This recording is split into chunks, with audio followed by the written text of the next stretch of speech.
On this week's episode of Pop Culture Weekly, I talk to the cast of A24's Bodies, Bodies, Bodies. Then I talk to the cast of Apple TV Plus's 5 Days at Memorial. Let's go! Welcome to Pop Culture Weekly with Kyle McMahon from iHeartRadio. Your pop culture news, views, reviews, and celebrity interviews on all the movies, TV, music, and pop culture you crave weekly. Here's Kyle McMahon. Hello. What's up? Welcome to Pop Culture Weekly with Kyle McMahon from iHeartRadio. I, of course, am Kyle McMahon, and I am so glad that you are here once again, or maybe it's your first time, to hang out with me for the next half hour, and, do all things pop culture. There's so much going on right now. This week, we have an awesome show. First up, I talk with the cast of Bodies, Bodies, Bodies. You know I love everything A24 does, and this is an A24 film, and Bodies, Bodies, Bodies is no different. Absolutely love the film and loved talking to the cast. So I talked to Amandla Stenberg, Maria Bakalova, and Myha'la Herrold, and I am really stoked for you to hear this interview. Then I talk with Vera Farmiga and Sherry Jones. I absolutely love, by the way, they star in 5 Days at Memorial on Apple TV Plus, which, wow, that is an edge of your seat series from start to finish. What's insane about it is that it's true. And we'll get into that, but holy crap. So it's a great show today. First up, we're going to get into the interview with the ladies of Bodies, Bodies, Bodies. Great cast. I love the cast, and these girls are so much fun. I mean, I'm saying girls are grown ass women, but girls as in girls. If you haven't seen the trailer yet or haven't seen me talk about it on social media, it's basically like this group of rich 20-somethings that hold or throw a hurricane party at like one of their families' like remote estates in the middle of nowhere, and let's just say it goes very wrong, and there's all kinds of mystery and murder and all kinds of good stuff. And Pete Davidson's in it. Davidson is in it. Lee Pace, just a great cast. It's extremely smart, like whip smart. Of course, what you would expect from A24, and of course they deliver. Really whip smart film, and I really enjoyed it. And I think you will too. We always have conversations on social about all kinds of movies, but especially it seems like we all love A24, and you're going to love this one too. So let's get into it. And by the way, this cast is freaking, like I said, incredible. Let me tell you a little bit about these ladies in case you don't know. Amandla Stenberg she stars in the film. She was listed in Time's list of most influential teams in 2015 and 2016. She's won like a Teen Choice Award, NAACP awards, Critics' Choice Awards. She was in Columbiana, which I loved that movie. Then she played Rue in The Hunger Games. So like this is, the kind of talent that she is. She's been in Sleepy Hollow, the series. The Hate You Give, that film was super powerful. The Darkest Minds, Dear Evan Hansen, and guess what? She's a artist too. She released a song with her folk rock duo Honeywater called "Let My Baby Stay," and it's just a super talented person. And she has a little tiny project coming up. I'm not sure if you've heard of it, but it's Star Wars. The Acolyte is a series that is coming to Disney Plus, and she stars in The Acolyte. So super, super talented person. I'm really happy to speak with her. And then, of course, her girls that are joining her, the extremely talented Maria Bakalova, who you may know from Borat's subsequent movie film. Loved her as what was her name? Tutar in Borat 2. Again, super talented. She's also been in The Bubble, and Guardians of the Galaxy Volume 3 is what she's going to be doing next. So, just a super, super duper talent. I'm very lucky with this episode that we get all this great talent. And finally, last but not least, Myha'la Herrold. So Myha'la is kind of, I would say, a theater girl. She was in Broadway in The Book of Mormon. And I would say Bodies is probably her biggest film project to date.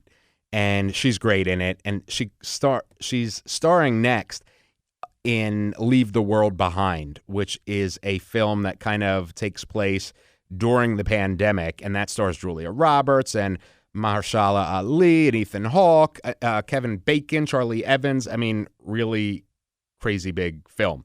So, these three are going places. I mean, they already are there, but they're continuing to go to further places. So in any event, enough talk about the incredible cast of Bodies.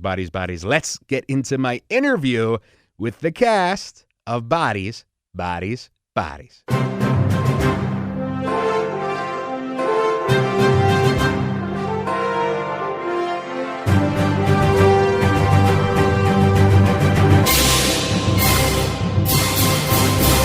Thank you, ladies, for speaking with me. I really appreciate it. For sure. Hi. So, well, first of all, it looks like you guys are having fun, which is a great segue into my first question, which is, how fun was it to make this film? It was so absurd and so fun in equal measure. Yeah. Yeah. I think it was a little bit difficult in the thick of it, in the moments where we were getting pelted with 40 mile per hour rain droplets and sticks and mud and blood and screaming and paranoia, to be like, this is fun. That was kind of hard. But retrospectively, at the end of the day or the beginning of the day, you're like, dang, this is such a cool process. But also the absurd personas that it brought out of us. That was what made it really fun, is when you stoop that low with someone, you have no choice but to get very close. Actually, it's super physically challenging because we were all out there, cold and covered, blood, mud, everything. And I was always thinking about that. It's been actually mortifying for us. But now I remember that it was sometime in the morning after a whole night of shootings. And I remember that I started dancing and I was deadly destroyed completely. So at some point you're somehow losing it completely, and it's you know what I mean? Nervous, terrifying laughter. The delirium just sets in. So for you, the three of you, do you know, and I mean, obviously this is satirical, but do you know any characters in your own lives like the characters that you've played? Minus the murder and all that. Yeah, totally. Yeah, I definitely based Jordan off a version of a person I know, for sure. Okay. Same. I based my character of a person that I know that was so freaking private, and I was like, I want to know what's in her mind. She became a close friend of mine, and I'm like, okay, maybe I'm gonna be more private in my life and in my character. Yeah.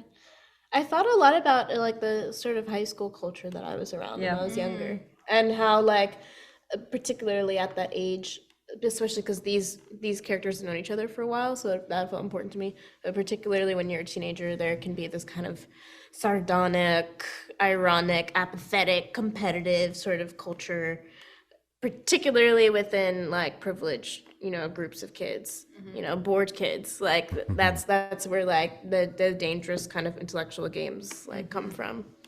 And did you, and again, this goes out to the three of you, did you recognize anything in yourselves through your character that kind of made you be like, you know what? I need to put my phone down more, or I need to. We were on our phones the whole time. We really were. As soon as the take cut, right back on Instagram. Okay, but it was also kind of like instant like relief. You know what I mean? It's like it snaps you back into our real world just because the set was like traumatizing. It was like, is there any like puppies or something? But do you remember that we were struggling with the Wi-Fi there? We were.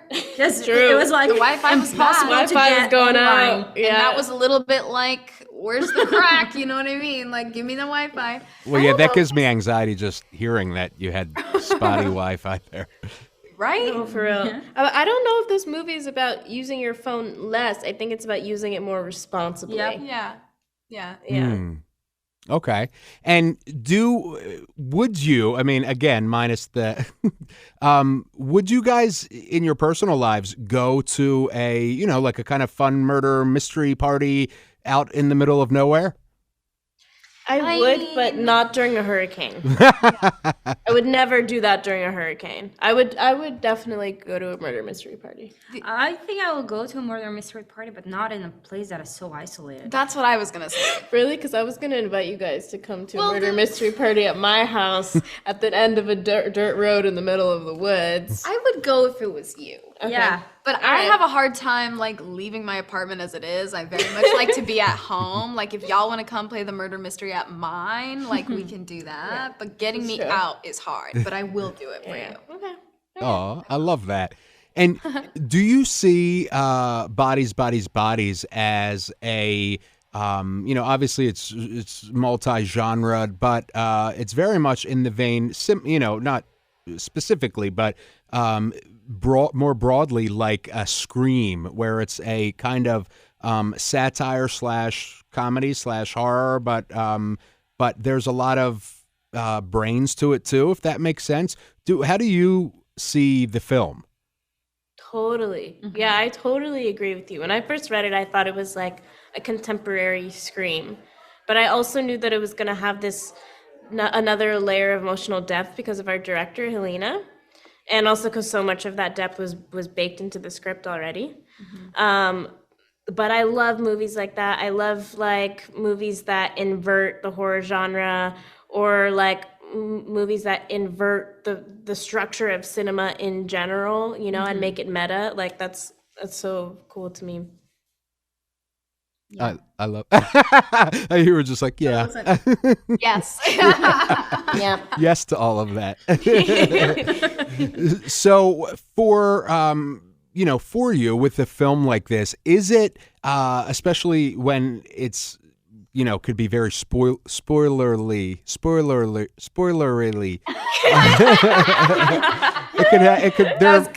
There could be a lot of chances for spoilers.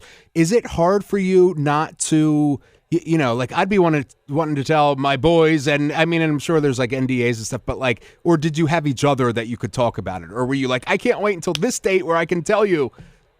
Oh, I told my friends full details from the script. My boyfriend as soon as I read it. Yeah, I was so excited. Like I was texting people, like my closest friends. Oh my God! And there's this other part in it where they start going off on this one homegirl because of her podcast, and because I was just I thought all the details were so juicy and hilarious. I find it hard to talk about the film like in this setting when they're like, no spoilers, and then they ask a question and you're like, oh, but there was this really good moment that I would love to talk about this theme, or you're like this, whatever, but I don't want to ruin so then you end up like talking circles around it. You still kind of make sense, but it will be really, really fun when we get to talk details about who's your favorite, or when this person fell off the, you know what I mean? Yeah. Like that's going to be fun. Spoiler alert. No. I'm the worst. Spoiler alert, there is persons in the film. There are people doing There are people doing, I can't even say the things. I said it. They actually made they just posted on the Bodies Instagram one clip today where I'm talking about a specific plot point and they're just bleeping out Yeah. every single every detail other that I word. reveal. Every other word is bleeped out. So that's how we're talking about it. Thank you so much, ladies. I enjoyed talking with you, and I can't wait for everyone to see Bodies, Bodies, Bodies. Thank you. Thank you so much. Thanks for having us. Have a great day. You too. Thanks.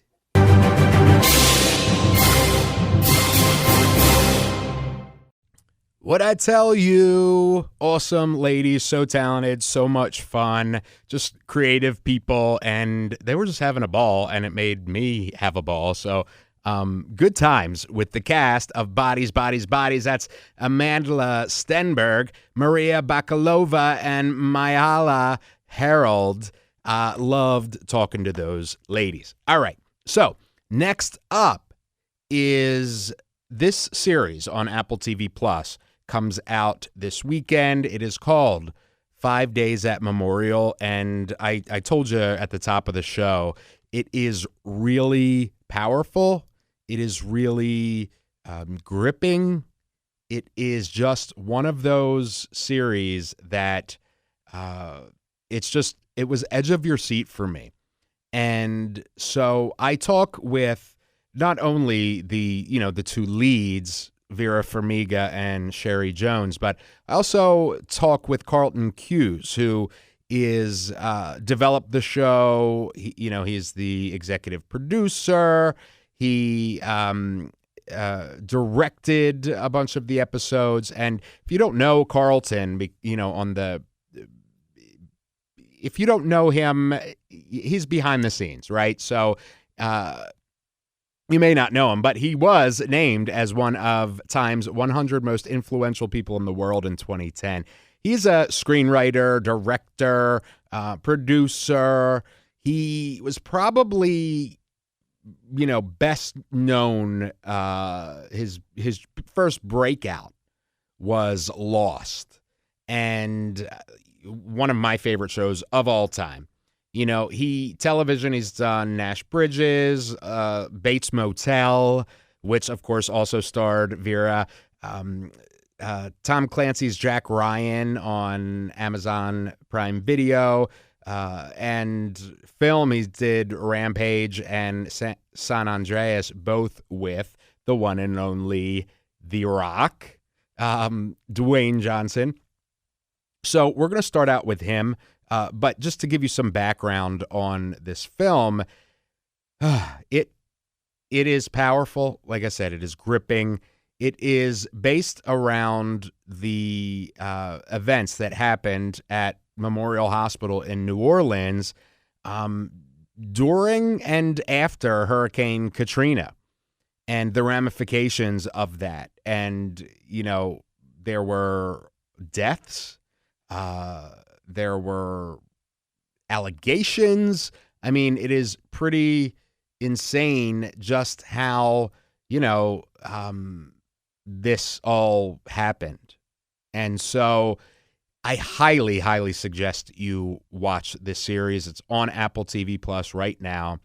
Carlton Cuse, top of the top in regards to, production. And then in front of the scenes, Vera and Sherry are just incredible and top of the top as well. So let's start out with the one and only Carlton Cuse. Cuse.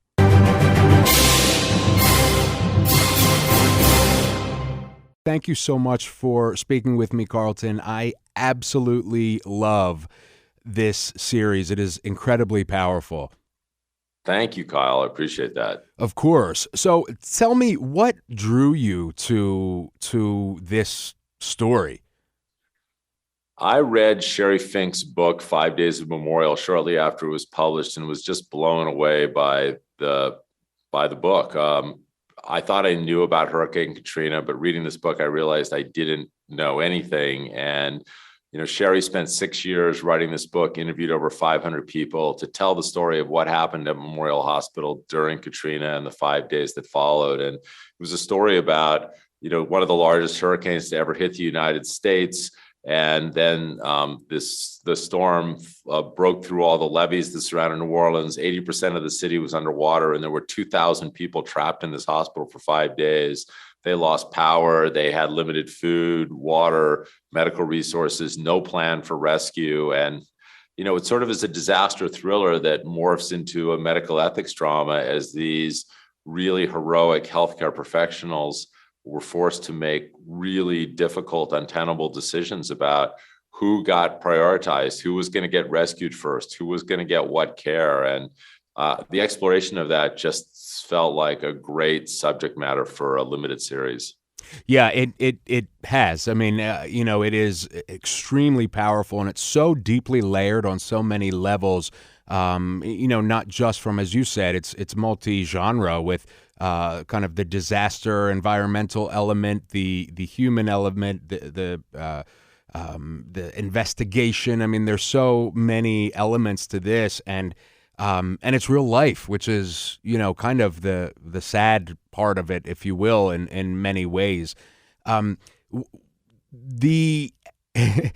when you're approaching a show like this, obviously you had the book, but how do you kind of compartmentalize how you want to break this up over the course of an 8-episode limited series? Do you, you tell me. Well, first of all, I had the great fortune of collaborating on the writing of the show with John Ridley, who was an Academy Award winner and just a brilliant filmmaker, a great writer, director, and an incredible human being. And we worked on this together. And one of the first things that we talked about was trying to not take a side in the telling of the story. We wanted to basically present all sides of the story and really leave it up to the audience to sort of pass their own judgment about the events that took place. And so that was sort of a fundamental decision. And also the way the book laid out and the way the narrative laid out, we really wanted to try to put the audience inside this hospital for them to really feel like, what was it like? In a book, you can read about it, but the great thing on screen is you can really show it. You can show the level of misery. You can show the hospital being flooded. You can show what it's like to try to work when there's no lights, when, it's 105 degrees. And I think that understanding the conditions is a big part of understanding the decision-making that went on in this hospital. And so we really worked hard on trying to create all that and do it in a way that was really authentic. I think you excelled in that.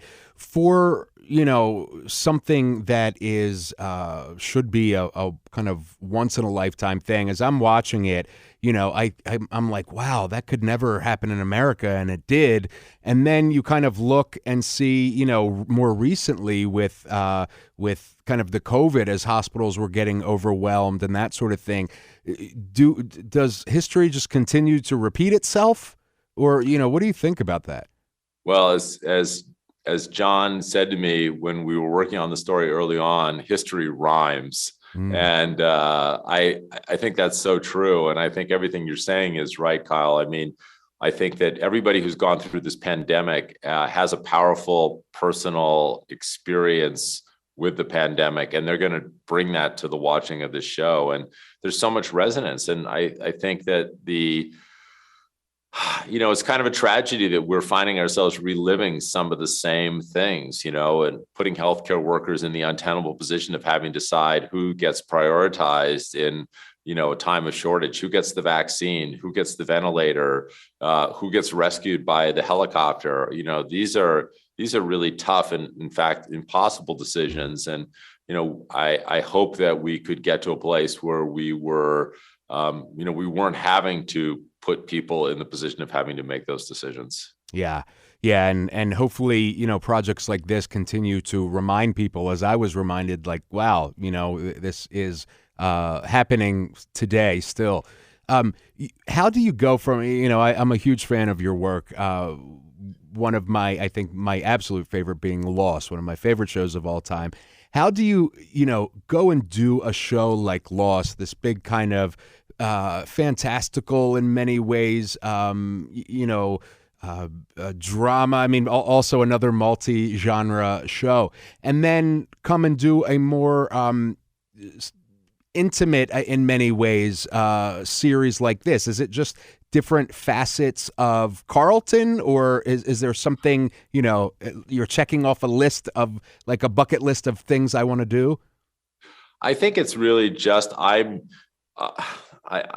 think that my process is just finding stories that just get inside my head and then don't go away. And that was what this was. And, I'm a huge Steven Spielberg fan, and I love that Steven Spielberg can make, Jaws and then make Schindler's List. And, I respect the breadth of storytelling that he's capable of doing. And I think that this is a little bit more of a traditional and drama than I have done, but it also has the same kind of cross-genre elements as other storytelling that I've done. So, I think Lost was Damon and I always saw Lost as a science fiction epic crossed with an adventure show.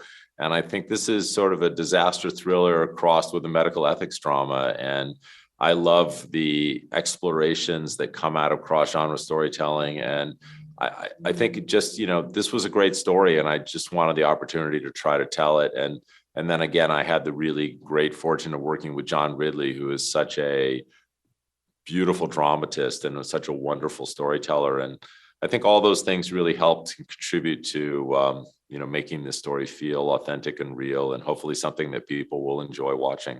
I absolutely think they will. I watched that, first episode, and it's interesting because much like Lost, which is one of, I think, of the, most incredible hours of, the first episode of a series, this is right up there with that, in the fact that, holy crap, 48 minutes or whatever it is, and it's just overwhelmingly powerful and grabs you in. And I think that's so important. I think that element of it is so important to continue telling the more intimate parts of the story, the tougher parts. You know what I mean? Yeah, I hope that people, a show that really profoundly moved me was Chernobyl, which was kind of similar. It was a disaster thriller about, oh my God, here's a nuclear power plant that's literally going to maybe melt down and in a cataclysmic fashion. But then once you get inside that story, it really becomes a lot about the politics of the Soviet system that led to a lot of the decision making that led to the disaster with the reactor. I felt like that was a really good parallel here. This is a disaster thriller. You're starting following these characters going through this gigantic class 5 hurricane.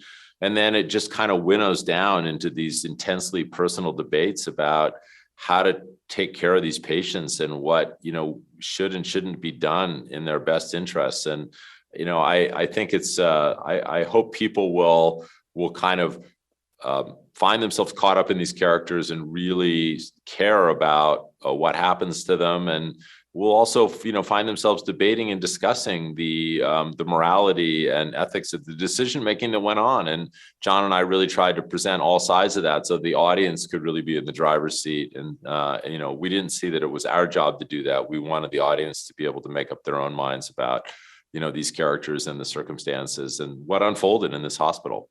Thank you, Carlton. I cannot wait for everybody to see 5 Days at Memorial. This is such an incredible, powerful series. And thank you for speaking with me. Thanks, man. Great to see you. You as well.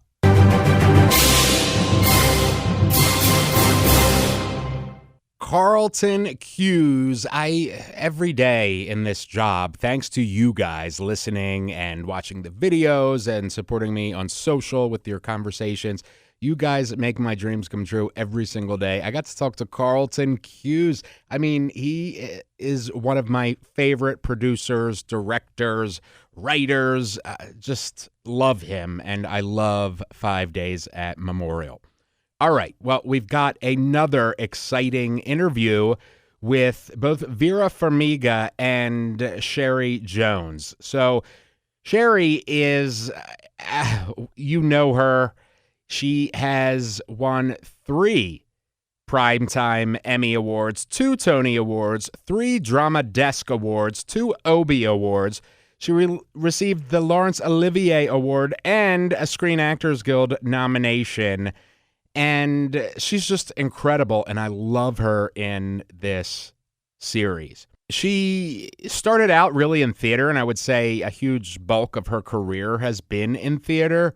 Eventually, she made her way to film and television, where in film, she was in The Horse Whisperer, Divine Secrets of Yaya's Sisterhood, The Perfect Storm, Signs, The Village, Ocean's 12, Days and Nights, Whiskey Tango Foxtrot, Boy Erased, The Eyes of Tammy Faye, The Sky is Everywhere. And then on the television side, she has been on Frasier, The West Wing, 24 as President Allison Taylor, loved her in that, and 24 Redemption as well. She was in Black Mirror in the episode called Nosedive. Love that. She was in American Crime, The Handmaid's Tale, Defending Jacob, Secession. Just an awesome, extremely talented actor, and I love her. And then with her in this conversation, Vera Farmiga. I freaking love Vera. Of course, my favorite role of hers is as Lorraine Warren in the Conjuring films. The Conjuring 2, Annabelle Comes Home, Conjuring Devil Made Me Do It. She was also in The Manchurian Candidate, The Departed, The Boy in the Striped Pajamas, Safe House, Godzilla, King of the Monsters, Hawkeye. I mean, I freaking love her. Oh, and how did I forget this? Loved her as Norma Louise Bates in Bates Motel, which also earned her a Emmy Award nomination. So freaking love her. I can't wait for 40 more years of the Conjuring films. So I am excited about that. So in any event, let's get into my interview with the one and only, and I mean this for both of them, the one and onlys, Sherry Jones and Vera Farmiga.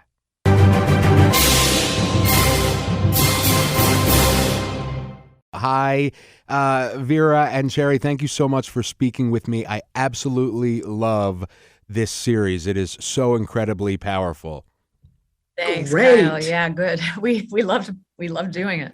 So tell me about, this is such a deeply rich narrative in so many ways, with so many layers of things going on, both on a human level as well as an environmental level.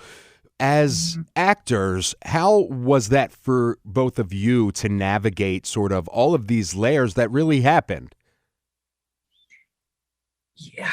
Well, our characters didn't have a choice, and so as actors, we didn't either. I mean, so much was being thrown at them every second of every day, every sleep-deprived, exhausting day with 110 degrees every day in that hospital, and they were having to deal with Mother Nature, human nature, the lack of any help coming, and degrading bodies of patients all around them, and trying to figure out how to save them. So it covers so many different issues, from social injustice and racial injustice in this country, inequality, and the fact that our healthcare workers are now our frontline soldiers, without the Pentagon's trillions of dollars backing them, and then once again, climate change being the number one issue that we all have to agree to make sacrifices to start to try to do something about it. But the people have to do it and elect those officials who are going to do it for us. But it has to start with us and not with our elected officials, because they are us. Absolutely. These once in a lifetime things keep happening in my lifetime. It's kind of crazy.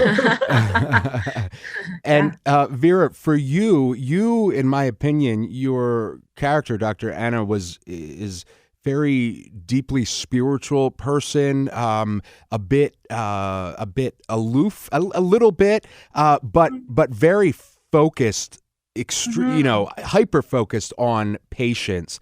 How did you approach her? With she's a deeply layered character. She is. I mean, I look, she's a surgeon, right? All those qualities that you described, the aloofness, you have to take a step back, right? You cannot be emotional about your work. There's a task at hand. You got to fix someone. You got to heal someone. She is a woman of great faith. That was a huge component. Her relationship, there's a big spiritual component that was something really exciting for me to explore here, because I think that was very motivational for her. And that's what also, yes, it is her great skill and her focus as a doctor, her vocation, her mission to heal people, to fix people, to keep them comfortable, and to alleviate suffering. These are all, this is what she was born to do. And what she continues doing now. She still is a most excellent doctor. But I think also that spiritual component, her faith is huge part of who she is and what brought her through it. And yeah, I wanted to focus on the stamina, as she was the last doctor, one of the last doctors there standing. Both these characters were.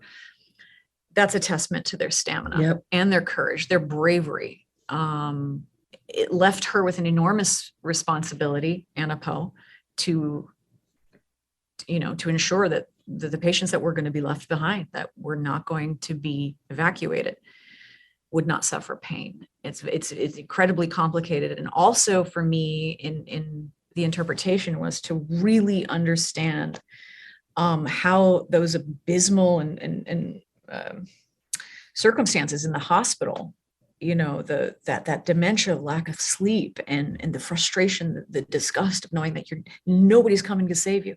Nobody. There's no plan. There's no plan of action. There's no electricity. There's no backup generators for any of the equipment. Very little food, very little water, very little sleep. Nobody's coming to help you.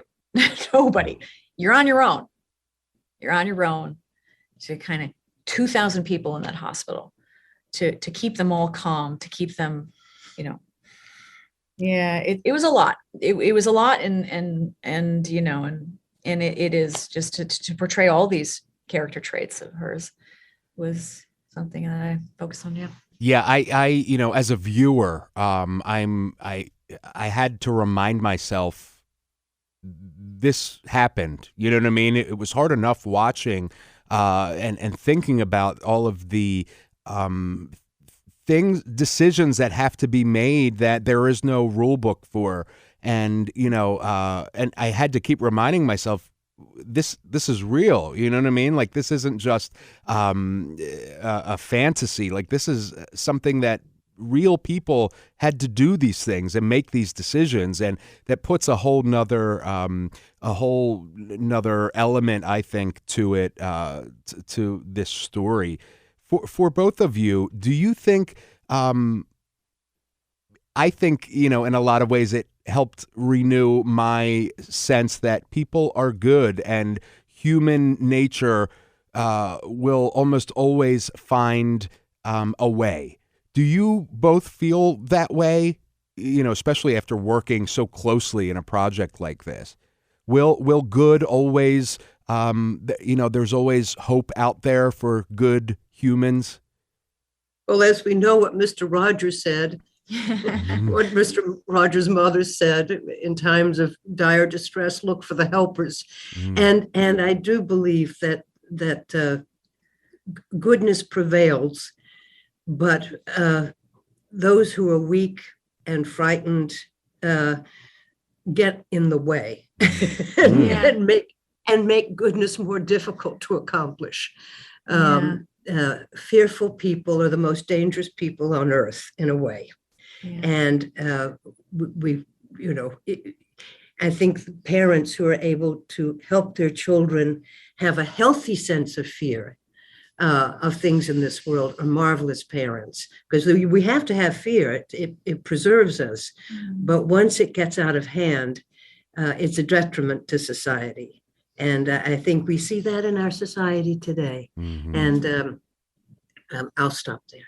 I agree, Sherry. And I do think, I think, look, I think it's almost a call, to each of us individually can work more on our own compassion and loving kindness.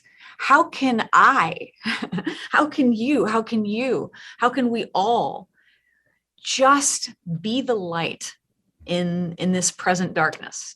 It starts with us. It starts on an individual basis, and that's to me, the great power of this parable, in a way that it's encouraging us. I mean, and it's using doctors, nurses, and healthcare workers.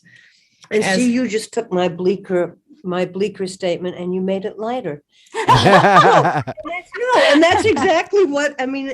God bless you. That's as it should be, and it's true. Yeah. It is true, because these are dark times, and we need lightness. Yeah, we do. Thank you for both sharing your light, not only with me, but through telling the stories of these powerful women and men. And thank you so much for speaking with me. I can't wait for everybody to see this. Oh, thank you, Kyle, for your encouragement. Have a great day. You too. Bye.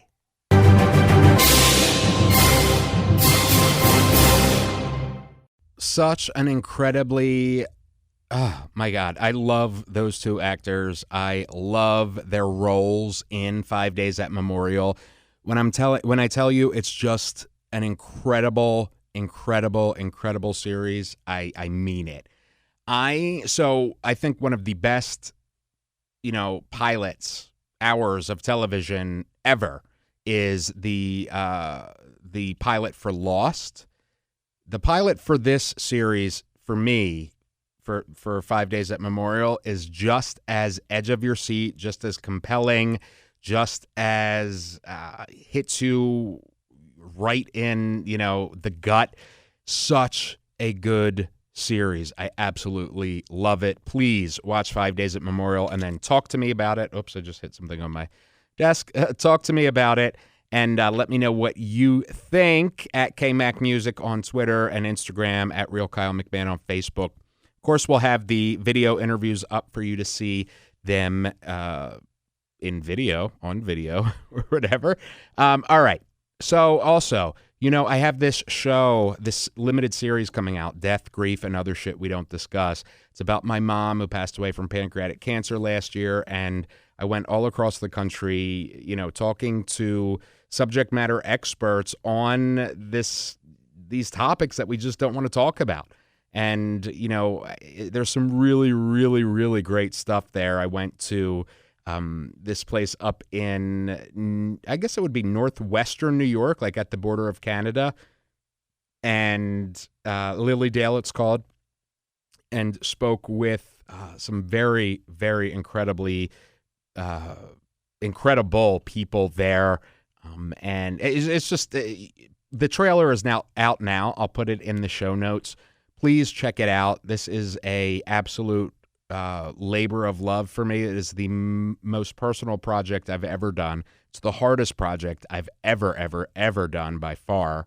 And I really want it to help people. So it would help me if you could go and check it out and let me know what you think. You can find it on the iHeartRadio app or wherever you get your podcasts. The trailer is out now. The series debuts on August 30th. So you can go to deathandgrief.show and listen to the trailer and let me know what you think. All right, that's the show for this week. We have Madonna. We have a very special episode next week celebrating Madonna's 50 number one hits. She has a compilation out. She has a compilation coming out called Finally Enough Love, 50 number one. So we're doing a poll where you vote for your top 10 favorite number one hits by Madonna, and then we're going to announce those results on the episode next week. And I have a guest coming that is a Madonna expert it's going to be a lot of fun. She's had a lot of freaking hits, a lot of controversy. top selling female artist in the world. There's a lot to talk about. So I'm excited for that one. All right. I will see you next week. I love you. We out. Thank you for listening to Pop Culture Weekly. Hear all the latest at popcultureweekly.com. I kiss you each morning with strawberry skies, 'cause I get so lost in your blueberry eyes. I hope you watch Bodies, Bodies, Bodies, and I hope you watch 5 Days at Memorial. 5 Days at Memorial.